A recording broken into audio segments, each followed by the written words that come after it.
کچھ قیامت کی علامتیں تو ظاہر ہو چکی ہیں. حدیث میں آتا ہے عرض حجاز سے ایک آگ نکلے گی جو اونٹوں کی گردنوں کو روشن کر دے گی. یہ 7ویں صدی ہجری میں یہ آگ نکل چکی ہے. تقریباً محدثین کا اتفاق ہے 700 سال پہلے 7ویں صدی ہجری میں آگ نکلی تھی بہت بڑے پیمانے پر عرض حجاز میں. تو وہ ایک نشانی ہو چکی ہے. باقی ایک نشانی یہ تھی، حدیث میں آتا ہے کہ یہ جو عرب لوگ ہیں نا، جو اونٹوں کے چرواہے، بکریاں چرانے والے غریب غربا، یتقاولون فی البنیان، ایک دوسرے سے بڑھ چڑھ کے بلڈنگیں بنائیں گے. تو عرب میں جو اونٹ چرانے والے، جو ان میں جو کرپٹ لوگ ہوتے تھے، وہ تو حاجیوں کو لوٹ کے گزارا کرتے تھے. پاؤں میں چپل نہیں ہوتی تھی، خفاتن عوراتن عالتن، حدیث میں آتے ہیں ننگے پاؤں ننگے سر لوگ، ننگے بدن لوگ. ایسا نوٹ چھاپیں گے، ایسا پیسہ آئے گا کہ بلڈنگوں پر بلڈنگیں. تو یہ تو دبئی میں، آپ شارجہ میں دیکھ لو، سعودی عرب بھی بنا رہا ہے، ایک بڑا شہر آباد کر رہا ہے، اور برج خلیفہ اتنی بڑی بلڈنگ بنا دی کہ اس کو آدمی دیکھتا ہے تو ٹوپی سر سے گر جاتی ہے اس کی. تو یہ بھی قیامت کی علامت تھی جو پوری ہو چکی ہے. تو کچھ علامتیں تو پوری ہو چکی ہیں، لیکن بڑی بڑی بہت ساری علامتیں باقی ہیں. تو جن میں ایک بڑی علامت ہے، سب سے بڑی علامت دجال کا ظہور ہے، حضرت عیسیٰ کا آنا ہے، امام مہدی کا آنا ہے، یاجوج ماجوج کا نکلنا ہے، سورج کا مغرب سے نکلنا ہے. بات آ گئی ہے. تو ایک دلچسپ بات کیا ہے، آپ نے قیامت کی پہلی علامت بتائی کہ باندی اپنے آقا کو جنے گی. یعنی لونڈی اور غلام سے جو بچہ پیدا ہوگا وہ ماں کا بیٹا کم اور ماں کا باپ بولو زیادہ، ماں کا مولا اور ماں کا آقا زیادہ ہوگا. غلام کی مثال نہیں دی کیونکہ غلام مرد ہوتا ہے نا، اس پہ تصرف تھوڑا سا پھر بھی کم ہوتا ہے. یعنی وہ آپ کی ملکیت میں ہوتا ہے لیکن اس پہ کنٹرول کم ہوتا ہے کیونکہ آدمی ہے. جب عورت آپ کی ملکیت میں ہوتی ہے، لونڈی، اس پہ وہ تو کمزور ہے نا، اس پہ کیا ہوتا ہے آپ کا تصرف زیادہ. تو جو مکمل غلام اور باندی تھی وہ جب جنے گی جس نسل کو، تو ہونا تو یہ چاہیے تھا کہ جس نے جنا ہے اس کا مقام اونچا، لیکن جس کو جنے گی نا وہی اس پہ کیا کرے گا.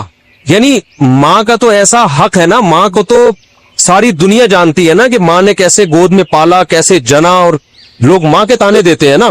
حضرت موسیٰ علیہ الصلوۃ والسلام نے جب حضرت ہارون کی داڑھی پکڑ کے کھینچی ہے نا، جب حضرت موسیٰ علیہ السلام کوہ طور پہ گئے تورات لینے، پیچھے بنی اسرائیل نے بچڑے کی عبادت شروع کر دی. ہارون علیہ السلام کو نگران بنا کے گئے تھے کہ ذرا ان کی حفاظت کرنا، بڑے نالائق لوگ ہیں، دائیں بائیں نہ ہو جائے.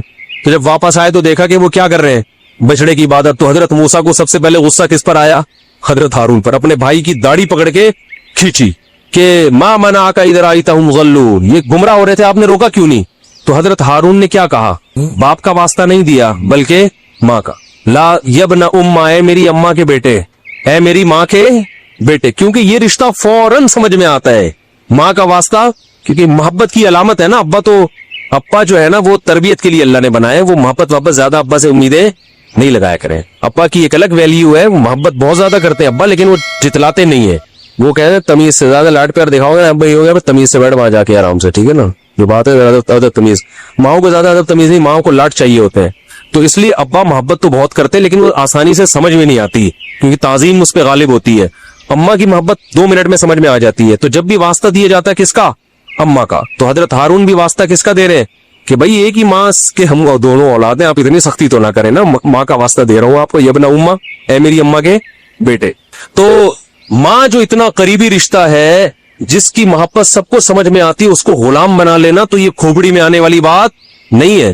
لیکن حدیث میں کیا آتا ہے؟ قرب قیامت میں بیٹا کیا ہوگا؟ ماں پہ حکومت کرے گا، بیٹا ماں پہ حکومت کرے گا. تو ہونا تو یہ چاہیے تھا کہ جو جنے، وہ جس کو آپ جن رہے ہیں وہ ایک قسم کی لونڈی غلام ہو، ماتحت ہو، لیکن الٹا حساب ہو رہا ہوگا.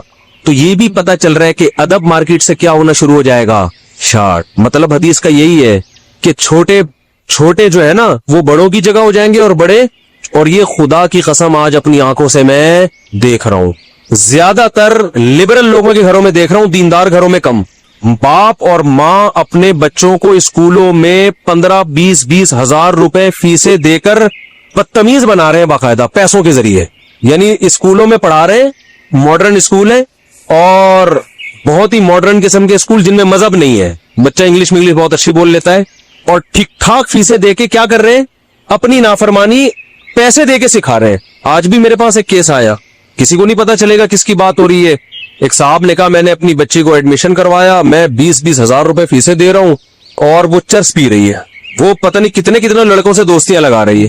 تعلیم کو فوکس کرنے کے چکر میں تہذیب کا بیڑا غرق کر, یعنی گویا کہ پیسے دے کے باقاعدہ کیا کیا جا رہا ہے, اپنے بچوں کو خراب کیا جا رہا ہے.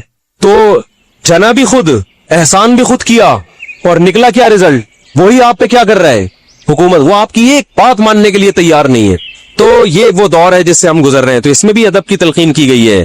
میں جب کچھ اس طرح کے لوگ آتے ہیں نا میرے پاس, کہ باپ بیٹا بیٹھا ہوا ہوتا ہے اور باپ اپنے بیٹے کی شکایتیں کر رہا ہوتا ہے بڑے دھیمے لہجے میں کہ بچے کو غصہ نہ آ جائے, اور بیٹا جواب دے رہا ہوتا ہے بڑی اونچی آواز میں. یہ میں نے بہت دیکھ لیا ہے, بہت دیکھ لیا اپنی زندگی میں.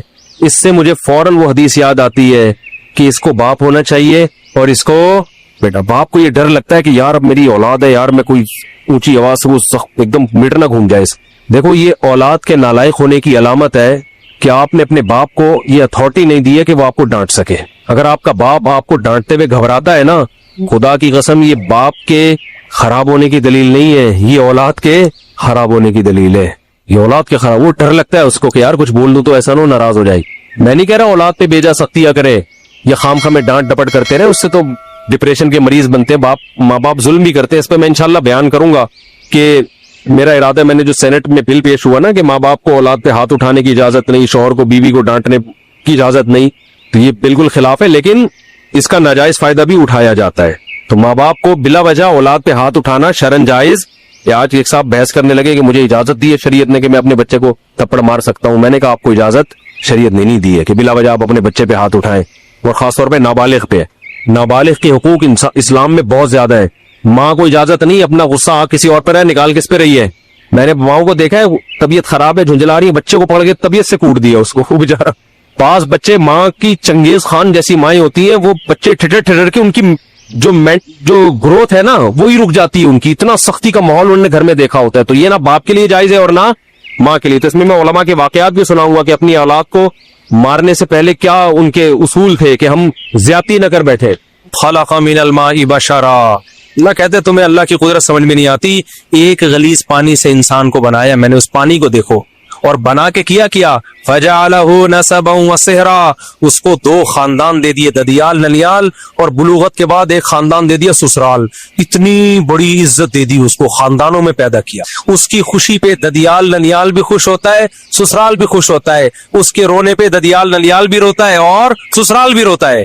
ایک پانی کو اتنی عزت آٹومیٹیکلی اب بولتی بند نہیں مل سکتی. لوگ کہتے ہیں نا بولو نہ بولا نہیں بولا کرو, آپ خود ہی بول لیا کریں تاکہ میں بولو نہ نہیں بولا کرو, سینٹنس مکمل کر لیا کریں. ایک غلیظ پانی تھا, کوئی کہہ سکتا تھا ایک ایسے پروسیس سے اس کو ابھی گزارا جائے گا, ایک ایسی مشین میں کہ یہ چودھری اور وڈیرا بنے گا, ٹھیک ہے نا, یہ سائنٹسٹ بنے گا, اور یہ ایک سیاستدان بنے گا, یہ ایک بڑا آدمی بنے گا, یہ ملینز بنے گا, بلینئرز بنے گا, اور پھر اس کا خاندان ہوگا.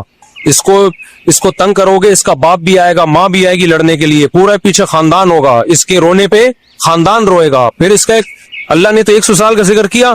میں نے اس آیت کی قدر کرتے ہوئے میں نے کہا جب سسرال اتنی بڑی نعمت ہے تو 4 ہونے چاہیے. تو میرے اوپر یہ آیت اور زیادہ فٹ آ رہی ہے. کیا خیال ہے بھائی کہ هو الذی خلق من الماء بشرا, اللہ نے ایک غلیظ پانی سے انسان کو پیدا کیا اور اسے نسب بھی دیا, اور 4 عدد نسب ایک دیا, اور سسرال کتنے دے دیے. اس سے پتا چلتا ہے, اس آیت سے پتا چلتا ہے کہ خاندان ایک بہت بڑی نعمت ہے, اور نعمت جتنی زیادہ ہو اتنا اچھی ہوتی ہے. پیسہ نعمت ہے یا نہیں ہے؟ تو کبھی کوئی کہتا ہے زیادہ پیسہ ایکچولی میں خرچ کہاں کروں, ایکچولی مینیج کرنا مشکل ہے. ابے لے آ, بعد میں دیکھیں گے کیا مینیج کرنا ہے اس کو. تو اولاد بھی نعمت ہے. یہ بولی میں یہ شاہ اناسا, اللہ کہتے ہیں گفٹ کرتا ہوں بیٹے بیٹیاں, آنے دے, آنے کے بعد کرنا ہے کہ کرنا کیا ان کا, آنے میں نہیں روکنا ان کو کہ گفٹ کم لینے ہم نے, گفٹ تو جتنے زیادہ آ جائیں, اس کے بعد پھر ان کا کرنا کیا ہے. تو بچے پیدا ہونے سے مت روکو, ہونے کے بعد پھر پلاننگ کرو. مسئلہ یہ نہیں ہے, بچے جو بگڑتے ہیں نا اس لیے نہیں کہ زیادہ ہے, اس لیے کہ پیدا ہونے کے بعد بھی نہیں سوچ رہے ہوتے ان کو بنانا کیا ہے ہم نے. وہ تو ایک بھی بگڑ جائے گا, پھر تمہارا بچہ پیدا ہوا تم قیامت تک سوچتے رہو گے کرنا کیا ہے اس کو, تو چور بن جائے گا, آٹومیٹیکلی ڈاکو بن جائے گا. تو جو بگڑنا ہوگا تو ایک بھی بگڑے گا. اگر پلاننگ کر کے پیدا کرنے میں پلاننگ نہیں کرو, پیدا تو اللہ کی طرف سے گفٹ ہے, جتنا ہو اچھا ہے, لیکن جو پیدا ہوتے جائے اسی وقت ان کو انسان کا بچہ بنانے کی فکر بولو کرتے چلے جاؤ کہ بگڑے نہیں ہے. ایسا نہیں چرسیوں میں بیٹھ رہا ہے, ایک بچہ بھی چرسی میں بیٹھے گا تو چرسی بنے گا, 18 بچے بھی اگر بھائی انسانوں میں بیٹھیں گے تو کیا بنیں گے,